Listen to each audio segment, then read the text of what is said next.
नमस्कार। आज मैं आपको ऐसी जगह लाया हूँ पटना में, ऐसे स्टूडेंट का जो तैयारी कर रहे हैं डिफरेंट बीपीएससी की, आपके फॉरेस्ट रेंजर की और कई तरह की तैयारियाँ जो करते हैं उनकी मदद करते हैं। आइए आज आप हमको मिलाएंगे सैयद सरवर हुसैन साहब, जो असिस्टेंट रजिस्ट्रार हैं खादी कॉर्पोरेशन सोसाइटी में। आज इनसे ही जानेंगे कि किस तरह से ये लोगों की मदद करते हैं। आज आप उनसे रूबरू हैं। जी, सबसे पहले तो मैं आपको इसका शुक्रिया अदा करता हूँ कि आप इसके लिए आए और हमारे मेहमान हुए। हम लोग 2010 में और भी 1-2 इंटरव्यू में भी मैंने ये बात कही थी। सडनली एक आदमी अस्करी साहब आए थे और उन्होंने कहा था कि मेरी तैयारी, इंटरव्यू की तैयारी गाइड कर दीजिए। वो पहला इंस्टेंस था और उसके बाद से ये सिलसिला चला 2018 ऑनवर्ड्स जो है, और इसमें नंबर काफ़ी बढ़ गया लोगों का। और जो लगातार कुछ बीपीएससी जो हुआ, मैं आपको एक छोटा सा डाटा देना चाहूँगा। 48वीं से 52वीं में 3 लोग आए, उसमें 2 फाइनली सिलेक्ट हुए। और 53वीं से 55वीं में 2 आए, उसमें से 1 सिलेक्ट हुए। 56वीं से 59वीं में 30 आए, उसमें 11 सिलेक्ट हुए। अब देखिएगा 60 से 62वीं ये वही पीरियड है। 45 आए, 22 सिलेक्ट हुए। 63rd में 15 में 7, और 64th में 160 में 65, और 65th में 82 में 35। अभी 66 का कल रिज़ल्ट आया, उसमें तकरीबन 98 लोग हमारे पास आए थे। और अभी तक जो हम लोगों के पास रिज़ल्ट है, अप्रॉक्सीमेटली 26 to 27 लोग फाइनली सिलेक्ट हो गए हैं। किस तरह की मदद करते हैं, कैसे आप इनको गाइड करते हैं? हम लोग सिंपली मॉक इंटरव्यू इनका करा देते हैं। मॉक इंटरव्यू की तैयारी, चूँकि पीटी ये निकाल के आते हैं, मेंस ये निकाल के आते हैं। अब इनको ये लगता है कि हम इंटरव्यू बोर्ड को कैसे फेस करेंगे, वहाँ पर हम लोग इनका मॉक इंटरव्यू कराते हैं। मॉक इंटरव्यू हम लोग आमतौर पे 2 तरह का कराते हैं। एक तो डेली कॉमन मॉक कराते हैं, सभी लड़कों को बैठा लेते हैं और वो वहाँ से आके कहते हैं मे आई कम इन सर, वो बैठते हैं। तो एक उनको 20-25 लोगों में उनकी झिझक टूटती है, सबसे बड़ी चीज़ है। उसमें उनको गाइड करते हैं कि अब 10 से 12 फील्ड्स हैं जिसमें आप सवाल की आपसे हो सकते हैं। इंटरव्यू का कोई सिलेबस नहीं होता है। वो जो 10 से 12 फील्ड है उसकी तैयारी आप कर लीजिए, बिकॉज इंटरव्यू के लिए कहा जाता है कि ज़मीन से नीचे और आसमान से ऊपर कुछ भी पूछ सकते हैं। मगर वो नॉलेज से ज़्यादा आपकी पर्सनैलिटी, आपके इंटेलेक्ट, आपकी ऑनेस्टी, आपके शार्प माइंडेडनेस और आपके साफ गोई को देखना चाहते हैं। अच्छा, ये हम आप कैंडिडेट से भी पूछेंगे, बहुत सारी बातें हैं और बहुत से लोग यहाँ पर मौजूद भी हैं। आप सरकारी नौकरी में जी, कैसे वक्त निकालते हैं? मैंने अभी भी कहा कि शाम में जब रिज़ल्ट डिक्लेयर हो जाता है, मेंस का रिज़ल्ट डिक्लेयर हो जाता है, तो पीटी इंटरव्यू का एक डेट आता है। तो उस 1-1.5 महीना 2 महीना का जो पीरियड है, शाम में 6 से 8 या 6 से 9 ये 2-3 घंटे हम लोग स्लॉट उसको दे देते हैं और उसमें उन लोगों की तैयारी करते हैं। हाँ, जब इंटरव्यू का पीरियड, इंटरव्यू शुरू हुआ था बाकायदा बीपीएससी में, तो सुबह में 7 से 8 न्यूज़पेपर का अपडेट कराते हैं और by the grace of God सवालात उसमें से आ जाते हैं और उनको एक कॉन्फिडेंस रहता है। अभी कुछ मौजूद भी हैं यहाँ पर, जैसे ये स्टूडेंट हैं, आप मिलने आए हैं सर से। कैसे आप इनसे किस तरह की मदद लेते हैं? सबसे पहले तो मैं ये कहना चाहूँगा, मेरा नाम शम्स परवेज़ हुआ और शफ़ी हाउस का एक बहुत ही बड़ा कंट्रीब्यूशन, बहुत बड़ा योगदान रहा। किस चीज़ की तैयारी कर रहे हैं सबसे पहले आप? मैं तो अभी कमीशन की तैयारी कर रहा हूँ, 2 भी रहा हूँ और मैंने अपनी पढ़ाई सिविल इंजीनियरिंग में MIT से किया है और आगे मेरा रुझान है कि मैं आगे कमीशन की तैयारी करूँ और उसमें मैं कुछ बेहतर करूँ। तो शफ़ी हाउस में मैंने देखा कि यहाँ से बहुत सारे स्टूडेंट सिलेक्टेड हुए हैं, बहुत अच्छा परफॉर्मेंस रहा। और मैंने ये जो रेशियो देखा, जो बच्चे यहाँ सिलेक्टेड होकर इंटरव्यू के लिए यहाँ आए, उसका जो ऑलमोस्ट 50% स्टूडेंट यहाँ से सिलेक्ट होकर जा रहे हैं, तो कहीं ना कहीं कुछ खास बात है ना। और बहुत ही बेहतर परफॉर्मेंस रहा यहाँ के बच्चों का। अब तक जो भी बच्चे रिजल्ट दिए, कहीं ना कहीं उसने बहुत। क्या आपको कोई शुल्क भी देना पड़ता है? नहीं, यहाँ कोई शुल्क नहीं है और आप आएँ, जो लोग भी सिलेक्टेड स्टूडेंट आते हैं बताते अपना रोल नंबर, नेम बताते हैं, उनको टाइम दिया जाता है, वो टाइम पर आते हैं और यहाँ पे सिलेक्टेड पैनल है, सिलेक्टेड लोग हैं ऑलरेडी, जो लोग क्वालिफाई हो चुके हैं वो अपना एक्सपीरियंस शेयर करते हैं। और ये सबसे अच्छी बात यहाँ पर यह है कि जो लोग रिज़ल्ट दे चुके हैं उसने अपने लाइफ में क्या गलतियाँ किया, उसने अपने लाइफ में क्या मुश्किलात का सामना किया, इन सब चीज़ों को वो शेयर करते हैं। तो आने वाले बच्चों को एक जो बहुत कम पीरियड में ये सब चीज़ समझने का एक अच्छा मौका मिलता है और आई थिंक कि बहुत ही बेहतर प्लेटफॉर्म है। बीपीएससी 66 में इन्होंने क्रैक किया है और क्या नाम हुआ आपका? मेरा नाम अभिजीत कुमार हुआ। अभिजीत जी, कैसे आपने गाइड लिया सरवर हुसैन साहब से और किस तरह से आपको इंटरव्यू में उन्होंने मदद किया, ये पूरा आप विस्तार से बताएं। सिविल सर्विस के परीक्षाओं में साक्षात्कार का बहुत बड़ा रोल होता है। आप पीटी में बहुत अच्छा परफॉर्मेंस करें, मेंस में भी बहुत अच्छा परफॉर्मेंस करें, और साक्षात्कार में अगर आपका परफॉर्मेंस बेहतर नहीं होता है तो संभावना अधिक रहती है कि आप डिस्क्वालीफाई कर जाएं। और यहाँ मतलब शुल्क और निःशुल्क की कोई बात नहीं है, बट नैतिक तौर पर जो ज्ञान और जो एक सिविल सर्विस में जो क्वालिटी मिलनी चाहिए, जो क्वालिटी होनी चाहिए, खास करके उसके शैक्षणिक व्यवहार को लेकर के, उस काफ़ी कुछ सर्वर सर हम लोगों को बताते हैं। किस तरह से आपको सिखाते थे? क्या पूरा माहौल इंटरव्यू का जिस तरह से होता है इंटरव्यू हॉल में, उस तरह क्रिएट किया जाता था? एक सिविल सर्विस के एस्पिरेंट से जो भी अपेक्षाएं करता है आयोग, वो सारा कुछ यहाँ पर हम लोगों को बताया जाता है। और काफ़ी कोऑपरेटिव माहौल रहता है यहाँ पर। सारे लोग क्वालिफाई रहते हैं, इवन मेंस क्वालिफाई रहते हैं हम लोग, और सब मतलब सर के गाइडलाइन में सब हम लोग जैसे न्यूज़पेपर से क्या मटेरियल्स कंटेंट करके रखें, मतलब कलेक्ट करके रखें, और हमारा बॉडी लैंग्वेज कैसा होना चाहिए, साक्षात्कार में हमारा जवाब देने का क्या तरीका होना चाहिए, कितना संतुलित बात करें हम, ये सब कुछ सिखाया जाता है। वर्तमान में आपका क्या रैंक रहा, क्या पोस्ट रहेगा? सर ये 66 में हमारा क्या बोलते हैं, सप्लाई इंस्पेक्टर के लिए हमारा सिलेक्शन हुआ है। Yes sir. पोस्टिंग अभी नहीं, अभी नहीं, कल ही रिजल्ट आया हुआ है। आपका सर मेरा नाम राजेश कुमार हुआ।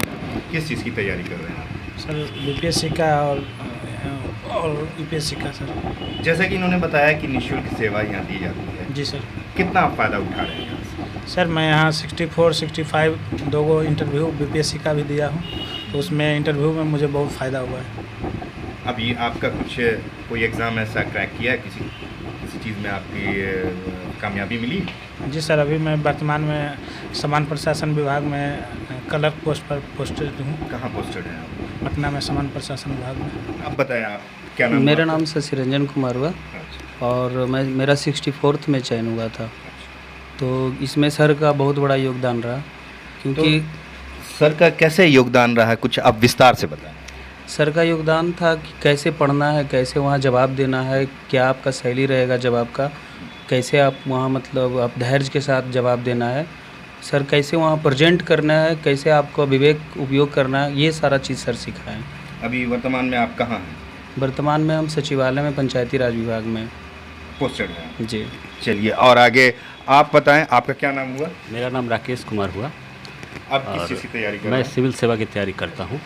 कैसे सर से क्या मदद मिल रही है? क्या आप सर से सर के पास एक व्यापक अनुभव है। उनके पास जो अनुभव है शायद आपको जो है जो पेड कोचिंग सेंटर है वहाँ पे आपको नहीं मिलेगा। सबसे बड़ा चीज़ ये है कि सर के पास लॉट ऑफ नॉलेज, बहुत ज़्यादा नॉलेज है, हर एक क्षेत्र का नॉलेज है उनके पास। आप इंटरव्यू में, साक्षात्कार में या अन्य किसी भी प्रकार के मान लिया मानसिक तनाव भी अगर हो जाए तो सर आपको जो है बेझिझक बिना कोई स्वार्थ के वो आपको मदद करते हैं। निःशुल्क सेवा? हाँ, निःशुल्क सेवा है। और वो चीज़ मतलब जो क्वांटिटी और क्वालिटी यहाँ आपको मिल जाएगा, वो आप अधिक से अधिक पैसा खर्च कर भी नहीं पा। आपका क्या नाम? डॉक्टर नियाज़ अहमद। हाँ, किस सर से आप क्या हासिल कर रहे हैं? आप आते हैं इनसे तो किस तरह का ज्ञान लेते हैं? हर तरह से मतलब तैयारी कैसे करना है, बुरे वक्त को कैसे टैकल करना है। अब इंटरव्यू है मेरा भी, तो सर से आप पूछते हैं कि भाई क्या पढ़ना है या क्या नहीं पढ़ना चाहिए। मतलब इंटरव्यू का डेट नहीं आ रहा तो जो सिचुएशन होता है बड़ा क्रिटिकल होता है किसी भी स्टूडेंट को, तो वो सब चीज़ सीखने को मौका मिलता है। इस सिलसिले में जो भी आपसे बताया और सब लोगों ने भी बताया, हमने एक तय करके रखा, जो भी आपसे बताया कि जिसका सिलेबस नहीं है उसकी तैयारी करना बड़ा मुश्किल हो जाता है। तो एक आउटलाइन बना दिया 12 फील्ड का इंटरव्यू के लिए। सबसे पहली चीज़ तो ये कि आप जिस ब्लॉक से आते हैं उसके बारे में कम से कम बेसिक जानकारी रखिए। वहाँ का भी वर्तमान में बीडीओ कौन है, आप सिविल सेवा में आना चाहते हैं वहाँ के सीओ कौन है। दूसरी चीज़, वहाँ पर कौन कौन सी योजनाएं सरकार की चल रही हैं। फिर आप मामला आता है डिस्ट्रिक्ट का, आप किस डिस्ट्रिक्ट से आते हैं, वहाँ का लिटरेसी रेट क्या है, वहाँ की आबादी क्या है, वहाँ rate of male female rate क्या है, जनसंख्या घनत्व क्या है, वहाँ क्या क्या उपजता है, वहाँ के लिए हिस्टोरिकल प्लेस क्या है, कब बना वो ज़िला, और अगर आपका कोई साथी आ जाए तो आप उसको कहाँ घुमाइएगा। ये सब बेसिक चीज़ है। उसके बाद आप स्टेट पे आते हैं, हमारा राज्य बिहार है, कब बना, इसके लिए इसके जो गीत है इसके यहाँ कौन कौन सी अभी पॉलिसी सरकार की चल रही है, 7 निश्चय पार्ट 1, 7 निश्चय पार्ट 2, ये सब बहुत बड़ा डेवलपमेंट ओरिएंटेड प्रोग्राम सब है। उसके बाद यहाँ का बजट है, यहाँ का इकोनॉमिक सर्वे है, कुछ चीज़ें जो हैं वो इससे आगे बढ़ते हैं तो कंट्री लेवल पर आती है। कंट्री में इंडिया है, इंडिया का जो हमारा जो मुल्क है उसका बजट क्या है, उसका इकोनॉमिक सर्वे क्या है, उसमें कौन कौन सी पॉलिसीज़ हैं डेवलपमेंट ओरिएंटेड। अभी यानी एक पैटर्न आपने एक पैटर्न हम वर्ल्ड का भी वैसे ही। तो ये आगे 6 फील्ड ये हो गया। जिस चीज़ में आपने ग्रेजुएशन किया 7वां फील्ड, जो आपने ऑप्शनल पेपर रखा 8वां फील्ड, जो आपका हॉबी है 9वां फील्ड। अच्छा, एक चीज़ आप मुझे बताएं कि आप के पास इतने सारे स्टूडेंट आते हैं और वो कामयाब भी होते हैं, तो बेसिक जो चीज़ आपने बताया, एक पैटर्न बताया है, और इसके आगे इंटरव्यू में क्या पूछा जाता है। जैसे बीपीएससी किसी ने क्रैक किया तो क्या क्या सवालात पूछे गए, जब वो कामयाब होके आए तो आपने उनसे दरियाफ्त किया? जी, हम लोग ये पूछते हैं। उसके बाद उसी सेशन में जब इंटरव्यू चलता रहता है तो कहते हैं कि शाम में आप लोग आइएगा और आके हॉट सीट पर फिर बताइए कि आप कैसे एंटर किए, कैसे आपने जवाब दिया, क्या पूरे सवालात वो लोग लिख के लाते हैं। और वो सवालात almost by the grace of God हम लोग के इस 12 फील्ड से ही होते हैं। तो उनको आसान लगता है। वो ये कहते हैं कि हम यहाँ पर 26-30 लड़कों के बीच में, 5-4 बोर्ड मेंबर के बीच में हमने उसको जब फेस कर लिया तो 4 आदमी के बीच में फेस करने में हमारे लिए बहुत मुश्किल नहीं है। और अपने जो सवाल शेयर करते हैं। हमारे दर्शक को कुछ ऐसे सवालात जो जैसे बीपीएससी वगैरह में इंटरव्यू में पूछा गया, वो कुछ सवालात आप बताएं। अब जैसे एक साहब हैं, अभिजीत जी हैं, और जो भी हैं जिन लोगों ने अपना बताया कि उनसे वो सवाल किया गया आप किस ज़िला से आए हैं और आपने कौन सा पेपर रखा है। अब अगर आपने ग्रेजुएशन में पेपर कुछ रखा है, इसमें ऑप्शनल रखा, तो चेंज क्यों कर लिया है। एकेडमिक सवाल नहीं किया जाता है। बिल्कुल, ग्रेजुएशन में उनके एकेडमिक सवाल होते हैं उनके ग्रेजुएशन के पेपर से।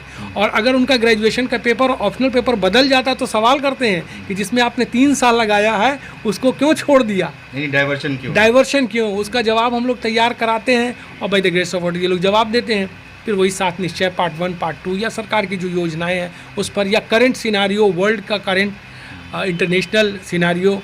एक हमारे राजीव जी हैं, उस वक्त जस्ट तालिबान इंटर किया था अफ़गानिस्तान में, तो उस वक्त हम लोगों ने गेस किया था कि हो सकता है ये पूछा जाए कि इंडिया का ओपिनियन क्या है, तो आप कह दीजिएगा कि इंडिया वेट एंड वॉच कर रहा है। तो उस पर उसने कहा कि फिर सवाल हो सकता है कि क्यों वेट एंड वॉच कर रहा है, वो तो जानता है। तब आप जवाब दीजिए कि हमारे बहुत पैसे वहाँ लगे हुए हैं, हमारी परियोजनाएं चल रही हैं, अभी हम कोई डिसीजन ले लेंगे तो हमारा सारा पैसा पब्लिक फंड ख़त्म हो जाएगा, तो हमको टैक्टफुली वहाँ से निकालना भी है। तो ये सब चीज़ें जो है वो, और नर्वस नहीं होना है। एक जो बेसिक चीज़ है, सूत्र है, गलत नहीं बोलना है। नहीं जानते हैं, 10 लगातार सॉरी बोलने के बाद लोग डीएसपी हुए हैं, ये भी बता देते हैं। तो इससे बोलने से आता है। आज आए थे सुबह में, रोशन जी भी आए थे, वो भी बता रहे थे, वो मैथिली के थे, और उन्होंने कहा कि सर हमको एकदम बिल्कुल से घेर लिया था, लेकिन बात याद रही कि नर्वस नहीं होना, बहुत बोल्डली सॉरी बोले। तो वो जो है ना, वो फील्ड में आप कैसे रिएक्ट कीजिएगा, वो सिचुएशनल क्वेश्चन भी, उसमें वो आपको देखते कि नर्वस नहीं हो। ये थे सरवर हुसैन साहब जो निःशुल्क सेवा दे रहे हैं पटना के विद्यार्थियों को, बल्कि यूँ कहें कि पूरे बिहार के विद्यार्थी जो तैयारियां करते हैं बीपीएससी की और भी अदर वनडे कंपटीशन की तैयारियां करते हैं या इंटरव्यू फेस करते हैं, उनको बराबर ये अपनी निःशुल्क सेवा दे करके। और सबसे बड़ी बात ये बता दें कि इनके जो विद्यार्थी यहाँ आते हैं तो परसेंटेज ज़्यादातर वो कामयाब होते हैं। जनसंवाद के लिए मैं एजाज़।